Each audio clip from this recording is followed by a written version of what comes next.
Hello, souls and demons, and welcome back to the portal. Today's true stories are focused on close call encounters with psychos. So sit back, lock your doors, and enjoy. Close call in Ocean City. This happened around 2012, but I remember most of what happened clear as day. It's a long read, but a post I read earlier reminded me of this incident with people I never want to run into ever again. I worked with my girlfriend at a busy restaurant. We worked all the time, and it was a stressful job. We took off a few days and decided to fly somewhere to get away from work, people, and the town in general. I found decent deals and flights to Ocean City, MD for 2 nights. She'd never been on a plane. We loved the beach, and I could hit up all the local crab cake spots. It was perfect. We flew into Baltimore and rented a car to drive to OC. Nothing memorable happened the first day. We laid on the beach, hit up all the local shops, and had forgettable food. The second full day, we woke up and went to the most recommended stop for crab cakes. And on the way back, we stopped and got crab cakes to go from 2 other recommended places for later. We stopped by the hotel to drop the food off and went to the hotel bar for a few drinks. Note, my girlfriend at the time was a smoker and I hated it. She also would attract attention from guys, which I would deal with but wasn't thrilled about. We go to the rooftop bar at the hotel, and the bar itself is a 4-sided island in the middle of the patio. It's probably 2 p.m. and a clear sunny day. We pull up chairs and there's only a few women on the left side of the bar, and a guy bartender behind it. We got obligatory house margaritas. After her first drink, my girlfriend felt like she wanted to smoke, but the girls and the bartender didn't have one to bum her. We got refills and schmooze with the bartender about the area and things to do, but mainly kept to ourselves. The bartender seemed as if he was being fake. Something was off and I couldn't put my finger on it. A feeling of, I really don't want to run to the restroom and leave her here at the bar because I don't trust something. More than a few times he asked us if we were staying at the hotel. I think I said no, the girlfriend said yes. He asked us what room at one point. The girlfriend went to use the restroom. A minute later I heard guys' voices. I didn't realize there was a group of 3 to 4 guys that sat at a table directly behind us. They were either playing cards or just smoking, but they made some comment to her when she walked back. Great. We finished our drinks and were Googling tropical drinks for her and area hotspots to check out. The guys came up on either side of us and talked to the bartender and got beers. You could tell they were either friends or regulars. I honestly couldn't tell you if they were there when we came to the bar or came after, but they had a sleazy vibe. Me and the girlfriend ended up talking to the only other couple at the bar that had come and sat down. It was nice to be away and just relax. We always liked making new friends.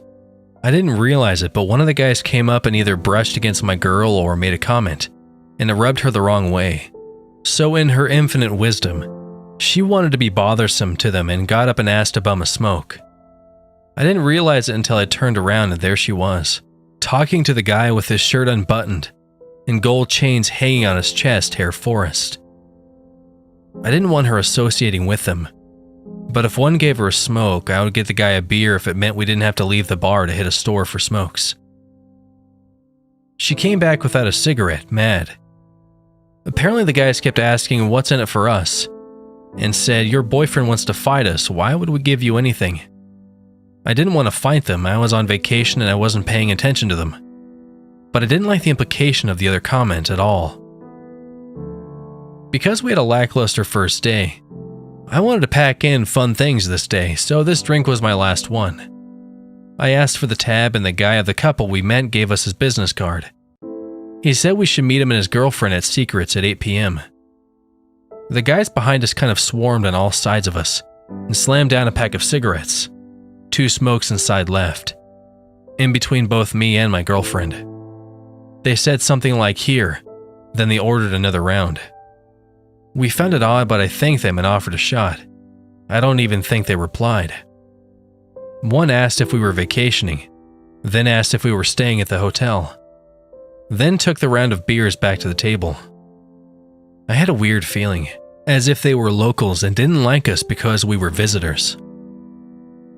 Turning back to the bar, my drink was now completely full. Stupid me didn't even question it. I didn't want a refill, but figured the bartender topped me off. I took a sip and the drink was strong. I just closed down, so maybe it was a thank you for the tip? It was disgustingly strong, like rubbing alcohol, maybe even turpentine. I told my girl to try it.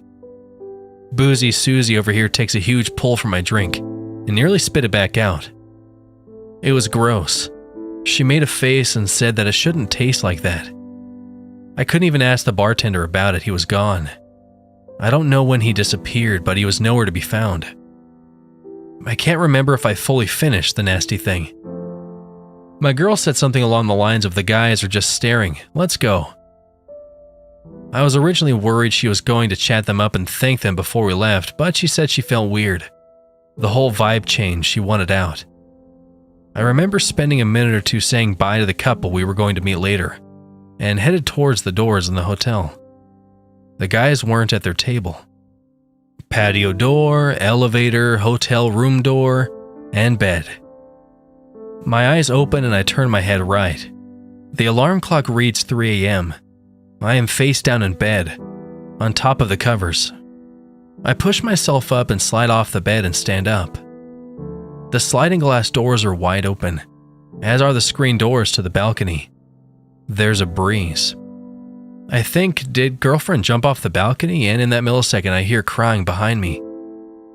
My girlfriend is sitting Indian style on the floor, with a clamshell of what was $40 worth of crab cakes in her lap, crying. She said she couldn't wake me up. She asked me if I remembered what happened. She said she had been sick and throwing up for 4 hours non-stop. What the hell happened? I bent over to sit down with her and got hit with a wave of sickness. I ran and was in that bathroom for hours, puking. By the time I came out, she was asleep / passed out again. This had to be a bad dream. I remember thinking that maybe we went to the club and got wasted and I blacked out. I went back to bed. We both wake up at 7 a.m. to our alarms. We had to take the rental to Baltimore and catch a flight back. We both had to be at work at 2 today. I was shaking, she looked like hell. We both felt like death. She was shook. She said the walk back to the hotel room was scary and she didn't remember anything after. Wait, what? According to her, when we walked into the hotel from the bar patio, one of the guys was on a chair near the elevators. He said something to us, but the doors closed quickly. She said when we got to our floor, 2 of the guys were at the end of the hall heading towards us. She said that we got into the room and they stood outside the door, and she thinks they knocked. Apparently I laid on the bed and immediately was lights out. She couldn't wake me and passed out herself until she woke up to violently vomit for hours. My body was shot. I was shaking. And now I'm processing that these scumbags maybe followed us to our room. Part of me thought she was exaggerating, but you know how you have weird slow-motion flashbacks? Well, as I was graying out on the way to the hotel room, I remember one of the guys being by the elevator. Also, as she was brushing her teeth, her mouth was blue. I went to the mirror, so was mine. Neon blue. Nothing we had that day was blue. I had light green margaritas and vodka / root beers. This was proof that something fishy had to have happened. We didn't know what to do, we had to get back. We couldn't stick around. We got to the car, I barely felt okay to drive, but I wanted to be home.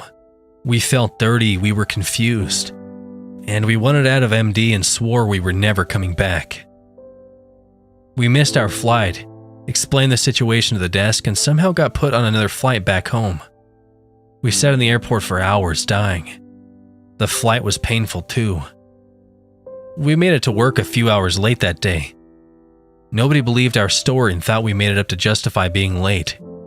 And we kind of never brought it up again. I googled to see if similar situations happened and found nothing.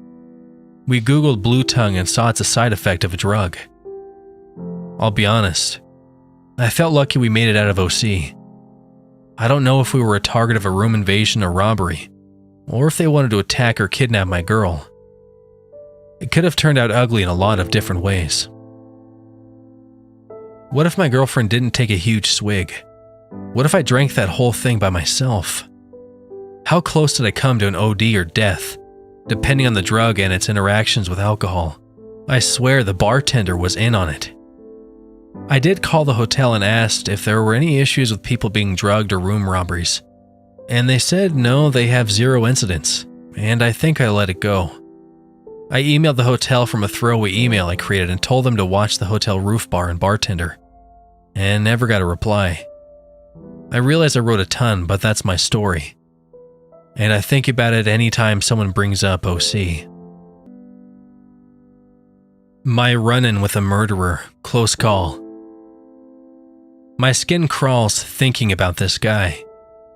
He saw me shopping for school supplies and things for my new apartment one evening during my first week of grad school, and decided I was his mark.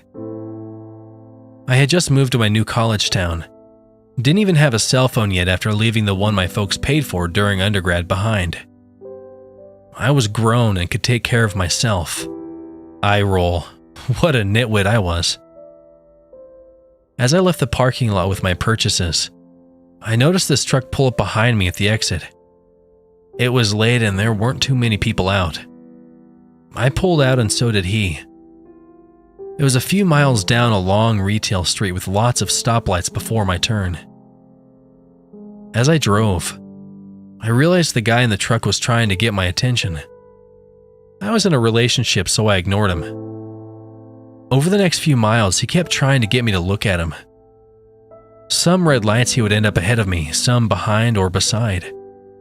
At every light he positioned himself so he could stare at me, either directly or in one of his mirrors. His gaze was unwavering, and my anxiety rose. He was driving oddly, speeding up close to my bumper, hitting his brakes when he was in front of me, swerving close to my car a couple of times. Finally, at a red light where he was beside me, I glanced over and absolutely started to panic when I was met with an unbelievably empty, unwavering stare and realized he was fiddling with himself.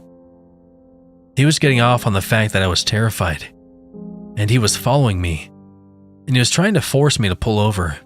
At one point, I scooted through an intersection on a hard yellow, a couple of cars ahead of him thinking I could shake him. Nope.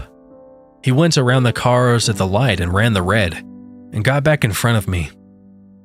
A freeway entrance ramp came up and I tried to fake him out by putting on my signal and getting into the merge lane for it. He took the bait and started up the ramp. I quickly got out of the merge lane and continued straight. Again, I'd hoped to lose him, but he drove his truck down the embankment to keep following. At another light, there he was beside me. I pulled through the light and then turned at the last possible second. He made a U-turn and ran another red to follow me. My panic really ramped up at that point. With no cell phone, no sense of direction in a new city, I really didn't know what to do. So I turned on classic rock and forced myself to sing along, and forced myself to go the speed limit so I wouldn't crash out of terrified stupidity. I decided to drive to the supermarket across town because I remembered it had a police station in it. He followed me all the way there. He burned out of the lot as soon as he saw the cop cruisers parked out front. I filed the report and asked for a police escort home. I insisted because something told me this creep was waiting for me to leave the police station. He was. As soon as I pulled out, I saw him.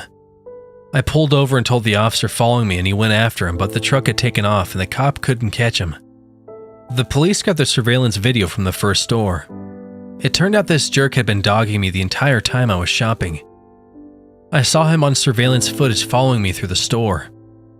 I saw him follow me out, close enough to grab my elbow. I saw footage of him circling the lot in his truck waiting for me to pull out when I took too long to unload my cart. My heart sank. I was able to remember 6 or 7 digits of his plate and then the make and model of his truck. In the end, the cops did nothing. They said it was a he said, she said, and since the surveillance video didn't catch him doing anything particularly unlawful, and was a losing case to try and charge him with anything. I ended up trading vehicles with a friend for a couple of months to try to feel safer and went on with my life. I had no idea what this disgusting piece of shit did just a handful of months later, until almost 15 years had passed. I was watching a Discovery ID show about the kidnapping and murder of Sandy Jeffers. I almost fell out of my seat when I saw the mugshot of her killer, Aaron Lee Skeen. It was him. I was so disgusted that law enforcement did nothing in my case, and after verifying some things about his vehicle that were changed in the TV reenactment to weed out people making crap up, she took my contact info and official statement. She could neither confirm nor deny that my run-in was Skeen, but qualified her statement by saying, "At least you don't have to worry about him anymore because he got life without parole." I only wish something could have been done when he terrorized me. Perhaps things would have been different for Sandy. So yeah, creepy murderer, stalker, crazy dude. Let's not ever meet again.